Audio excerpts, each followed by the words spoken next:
उनमें बचपन से ही कुछ ऐसी क्षमताएं थी कि देखने वालों को लगता था कि उन्हें इतिहास में एक असाधारण व्यक्ति के रूप में याद किया जाएगा। महज 12 साल की उम्र में उन्होंने एक जंगली और बिगड़ैल घोड़े को काबू में कर लिया था। यह ब्यूसीफेलस नाम का एक विशाल और जंगली घोड़ा था, जो बाद में लगभग जीवन भर उस बच्चे का साथी रहा। खैबर दर्रा, जहां सिकंदर आजम से लेकर अंग्रेजों तक सबका गुरूर मिट्टी में मिल गया। छत्रपति संभाजी ने क्या शिवाजी की पत्नी सोराबाई की हत्या की थी? मैसेडोनिया के रहने वाले सिकंदर का जन्म 356 ईसा पूर्व में हुआ था। मैसेडोनिया उत्तरी यूनान से बाल्कन तक फैला हुआ इलाका था। उनके पिता की उनके ही एक सुरक्षा गार्ड ने हत्या कर दी थी, जिसके बाद एक नए राजा के बनने का संघर्ष शुरू हुआ। इस संघर्ष में उन्होंने अपने सभी विरोधियों का सफाया कर दिया और 20 साल की उम्र में राजा बन गए। इसके बाद सिकंदर ने 12 वर्षों तक शासन किया। उन्होंने अपने सैनिकों के साथ 12,000 मील की विजय यात्रा की। उन्होंने उस समय फारस साम्राज्य के राजा डेरियस तृतीय को हराया और मध्य एशिया तक यूनानी संस्कृति का प्रसार किया। अपनी बुलंदी के दौर में सिकंदर का साम्राज्य पश्चिम में यूनान से लेकर पूर्व में आज के पाकिस्तान, अफगानिस्तान, ईरान, इराक और मिस्र तक फैला हुआ था। सिकंदर को इतिहास में सबसे प्रभावशाली और कुशल नेताओं और सैन्य कमांडरों में से एक माना जाता है। क्या सांबर शब्द की उत्पत्ति का संभाजी महाराज से कोई ताल्लुक है? यूनान का सिकंदर आखिर कैसे बना सिकंदर महान? सिकंदर से पहले मैसेडोनिया केवल एक भौगोलिक क्षेत्र का नाम था, लेकिन यह क्षेत्र मजबूती से जुड़ा हुआ साम्राज्य नहीं था। हालांकि सिकंदर के पिता फिलिप द्वितीय ने इस क्षेत्र को एक संयुक्त राज्य की शक्ल दी थी। सिकंदर की मां ओलंपियास उनके पिता फिलिप द्वितीय की तीसरी या चौथी पत्नी थीं और इसलिए महत्वपूर्ण थीं, क्योंकि उन्होंने परिवार में पहले लड़के को जन्म दिया था। यानी सिकंदर के रूप में उन्होंने राज्य को उत्तराधिकारी दिया था। ब्रिटेन की रीडिंग यूनिवर्सिटी में क्लासिक्स की लेक्चरर रेचल मायर्स का कहना है कि सिकंदर को उस समय की सबसे अच्छी शिक्षा दी गई थी। जब वे 13 वर्ष के थे तो उनके शिक्षकों में अरस्तु जैसे महान दार्शनिक शामिल थे। सिकंदर ने अरस्तु से यूनानी संस्कृति पर आधारित शिक्षा प्राप्त की, इसीलिए उन्हें दर्शन शास्त्र पढ़ाया गया था और सभी शिक्षित यूनानियों की तरह उन्हें भी इलियाड और ओडिसी जैसी कविताएं लिखने वाले प्राचीन यूनानी कवि होमर पर महारत हासिल थी। क्या सिकंदर को इसी ताबूत में दफनाया गया था? सिकंदर को टक्कर देने वाले राजा पोरस कौन थे? होमर की कविता इलियाड सिकंदर के लिए बहुत महत्वपूर्ण थी। युद्ध के दौरान वह इस कविता के कुछ हिस्सों को अपने तकिए के नीचे रखकर सोते थे। इलियाड एक महाकाव्य है जिसमें ट्रॉय शहर और यूनानियों के बीच युद्ध के अंतिम वर्ष की कहानी बताई गई है। सिकंदर और इस कहानी के नायक एक्लेस के बीच एक मजबूत मानसिक संबंध बन गया था। इसके अलावा वह यूनान के दिव्य चरित्र हरक्यूलिस से भी बहुत प्रभावित थे और युद्ध के दौरान ये पात्र उनके दिमाग में थे। सिकंदर पर जीवन भर अरस्तु के शिष्य होने का प्रभाव रहा। रेचल मायर्स कहती हैं, आप शायद ये सोचें कि अरस्तु के पास यह एक बड़ा मौका था कि वह यूनानी अभिजात वर्ग के एक अक्खड़ लड़के को एक बेमिसाल शासक में बदल सकते थे। पूरी तरह से तो ऐसा नहीं हुआ, लेकिन जिस तरह सिकंदर यूनानी राज्यों के साथ व्यवहार करते थे उसमें अरस्तु की दी हुई शिक्षाओं का बड़ा प्रभाव था। एक घटना इस शिक्षा को जाहिर करती है। वाकी प्रेमिका ने सिकंदर को पनडुब्बी में डूबने छोड़ दिया था। इतिहास का एक क्रूर शासक जब रोम जल रहा था तो क्या नीरो सचमुच बांसुरी बजा रहा था? वह यूनान के कोरिंथ शहर में प्रसिद्ध दार्शनिक डायोजनीस से मिलने के लिए गए थे ताकि उनके काम के लिए उन्हें शुभकामनाएं दे सकें। जब सिकंदर वहां पहुंचे तो डायोजनीस बैठे हुए थे। सिकंदर ने डायोजनीस से पूछा कि वह उनके लिए क्या कर सकते हैं। जवाब में डायोजनीज ने कहा, सामने से हट जाओ क्योंकि तुम्हारी वजह से सूरज की रोशनी मुझ तक नहीं आ रही है। सिकंदर का इस जवाब को बर्दाश्त करना अरस्तू की शिक्षा का ही परिणाम था। सिकंदर के सत्ता में आने के बारे में बताते हुए बर्मिंघम यूनिवर्सिटी में क्लासिक्स की प्रोफेसर डायना स्पेंसर कहती हैं, जैसा कि हम जानते हैं कि सिकंदर के पिता फिलिप द्वितीय की कई पत्नियां थी, जिनमें से एक क्लियोपेट्रा नाम की महिला भी थी, जिन्होंने सिकंदर और उनकी मां के लिए मुश्किल पैदा कर दी थी। मां और बेटे दोनों को ये लगने लगा था कि वे पूरी तरह से मैसेडोनिया का खून नहीं हैं। ये सच्चाई उनकी गरिमा को भी ठेस पहुंचा रही थी और राजनीतिक रूप से भी नुकसानदेह थी। सिंहासन तक पहुंचने की लड़ाई में सिकंदर की ये कमजोरियां थीं। डायना स्पेंसर का कहना है कि फिलिप द्वितीय की नई पत्नी क्लियोपेट्रा नई रानी बन सकती थी और उन लोगों के लिए मददगार साबित हो सकती थी जो फिलिप के बाद राजा बनने की दौड़ में शामिल थे। इस वजह से क्लियोपेट्रा सिकंदर के राजा बनने के रास्ते में एक रुकावट बन सकती थी। यह एक राजनीतिक सच्चाई थी कि पूरी तरह से मैसेडोनिया से ताल्लुक रखने वाले एक नए पुरुष उत्तराधिकारी के सामने आते ही सिकंदर के लिए मुश्किलें पैदा हो सकती थीं। कई इतिहासकारों ने इस स्थिति की मनोवैज्ञानिक पृष्ठभूमि भी पेश किया है। डायना स्पेंसर के अनुसार सिकंदर 6 महीने के लिए खुद जिलावतन हो गए थे और उनकी मां भी कुछ महीनों के लिए दरबार से दूर हो गई थी। कुछ समय बाद पिता और बेटे के बीच कड़वाहट तो कम हो गई और सिकंदर वापस लौट आए, लेकिन रिश्ते में आया ठहराव सिकंदर के उत्तराधिकारी बनने के रास्ते में रुकावट बन चुका था। इस स्थिति में एक घटना घटी जिसने सिकंदर को सिंहासन पर बैठाया। यह वह मौका था जब उन्होंने शायद ऐसी स्थिति को बनने से रोक दिया था कि कोई शुद्ध मैसेडोनियन खून उसके उत्तराधिकार को चुनौती दे सके। डायना स्पेंसर का कहना है कि सिकंदर की सौतेली बहन यानी क्लियोपेट्रा की बेटी की शादी में एक सुरक्षा गार्ड ने राजा फिलिप द्वितीय की हत्या कर दी थी। गार्ड को भी भागने की कोशिश के दौरान मार दिया गया था, इसलिए यह पता नहीं चल सका कि इस हत्या की वजह क्या थी।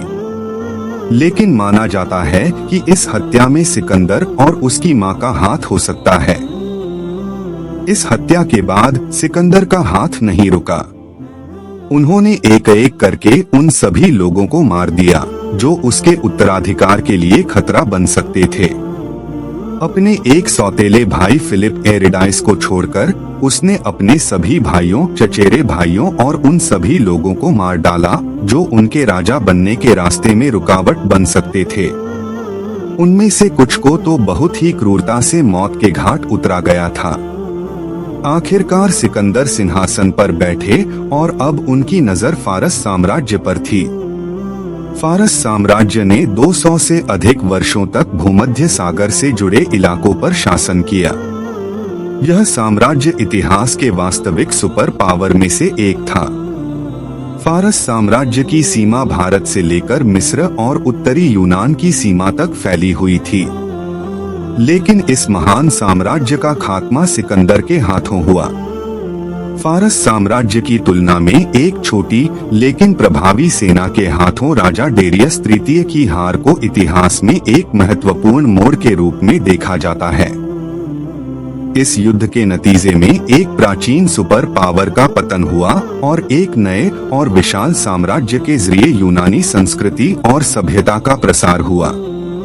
इतिहासकार लिखते हैं कि सिकंदर की विजय का श्रेय उनके पिता को भी जाता है, जिन्होंने अपने पीछे एक बेहतरीन फौज छोड़ी थी, जिसका नेतृत्व बहुत अनुभवी और वफादार सेनापतियों के हाथों में था।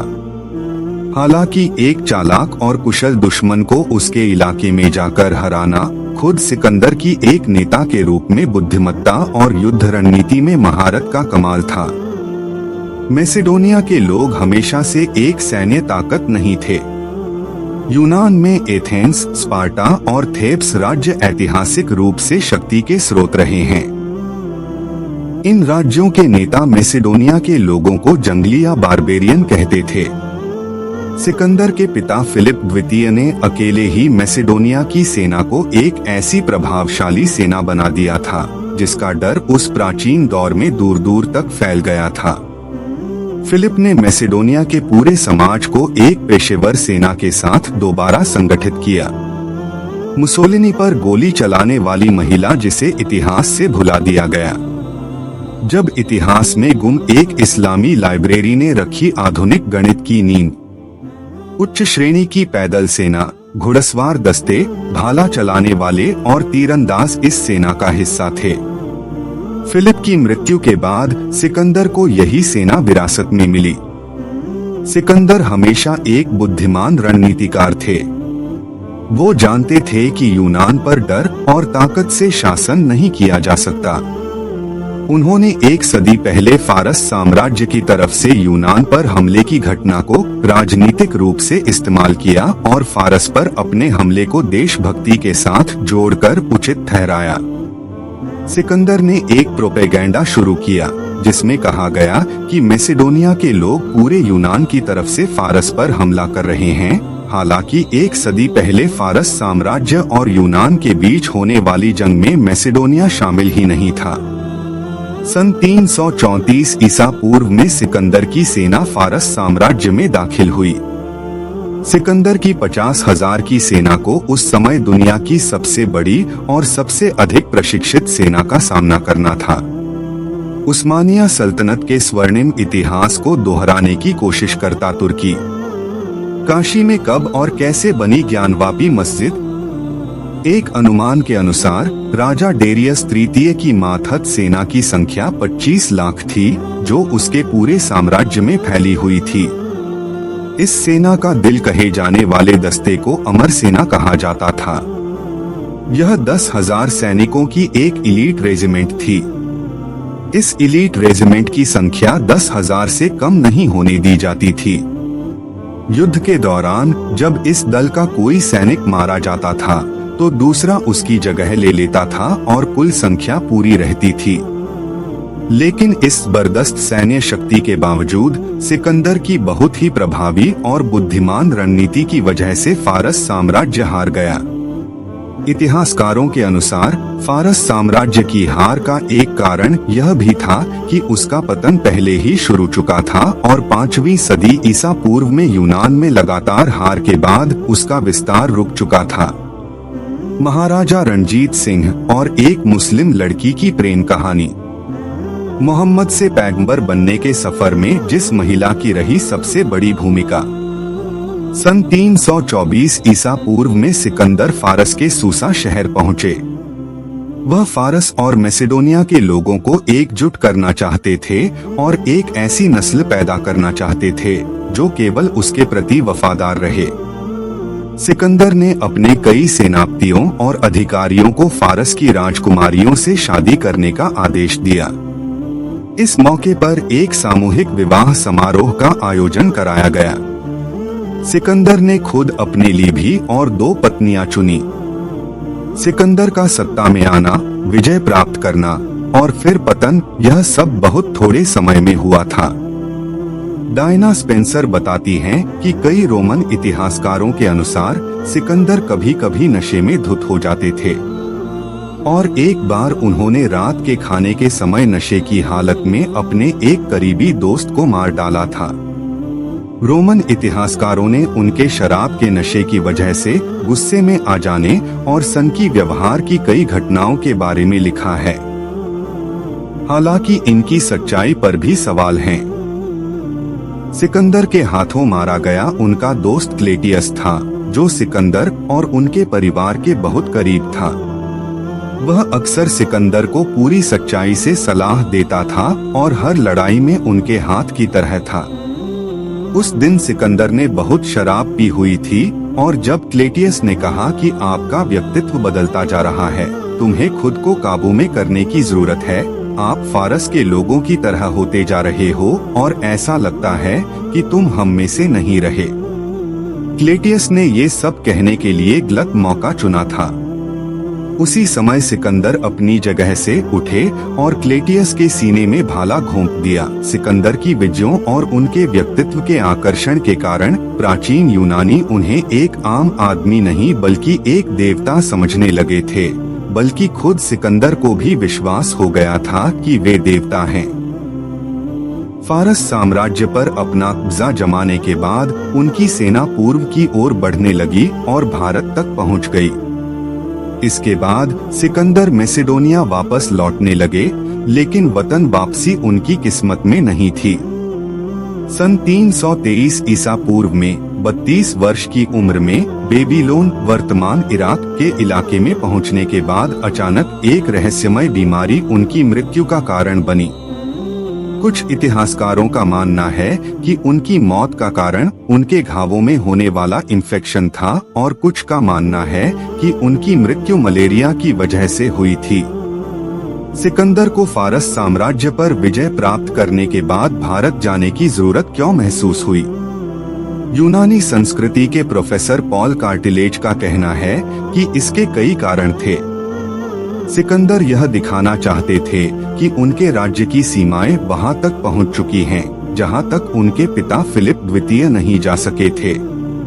साम्राज्यों के लिए सीमाएं जरूरी होती हैं और साम्राज्यों को लगातार इस बात की भी चिंता रहती है कि उनकी सीमाओं से आगे क्या है।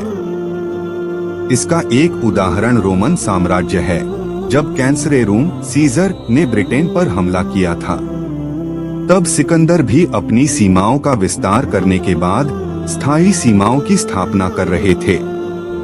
यह एक रक्षात्मक व्याख्या हो गई, जबकि रोमानवी व्याख्या यह है कि सिकंदर के दिमाग में यह विचार था कि दिव्य पात्र हरक्यूलिस और डायोनिसस वहां तक जा चुके थे, इसलिए मैं भी जाऊंगा। मोरा माईक रणजीत सिंह की वो महबूबा जिसने पंजाब पर किया शासन, उस्मानिया सल्तनत का तोप खाना जिसने उसे सुपर पावर बना दिया। सिकंदर की लगातार जीत ने उन्हें यह विश्वास दे दिया था कि वो जहां तक कोशिश करें जा सकते हैं। रीडिंग यूनिवर्सिटी में क्लासिक्स की लेक्चरर रेचल मायर्स कहती हैं कि अहम सवाल यह है कि अपने जीवन के इस पड़ाव पर क्या सिकंदर ज़मीनी सच्चाई से दूर हो गए थे। भारत पर विजय प्राप्त करने में उन्हें स्थानीय लोगों के विरोध का सामना तो करना ही पड़ा था, लेकिन उन्हें अपनी सेना के भीतर से भी विरोध का सामना करना पड़ा था कि बस बहुत हो गया। मध्य एशिया में जहां उन्होंने 3 साल का लंबा समय बिताया, उनके अपने सैनिकों को वहां रहना बेहद नागवार लग रहा था। भारत में युद्ध के दौरान जब यह अफवाह फैली कि सिकंदर मारा गया है, तो मध्य एशिया में मौजूद उसकी सेना में एक तरह की बगावत शुरू हो गई और उन्होंने पीछे हटने की कोशिश शुरू कर दी, लेकिन सिकंदर सिर्फ घायल हुए थे। रिचेल मेयर्स का कहना है कि सिकंदर के लगातार सैन्य अभियानों के समाप्त होने और वापस लौटने के 3 बड़े कारण थे: अपनी सेना के अंदर से विरोध, सामान और रसद की सप्लाई में कठिनाई और इलाके की मुश्किलें और मौसम। कुछ इतिहासकारों का मानना है कि सिकंदर का अगला लक्ष्य अरब क्षेत्र था, लेकिन समय और परिस्थितियों ने मोहलत नहीं दी।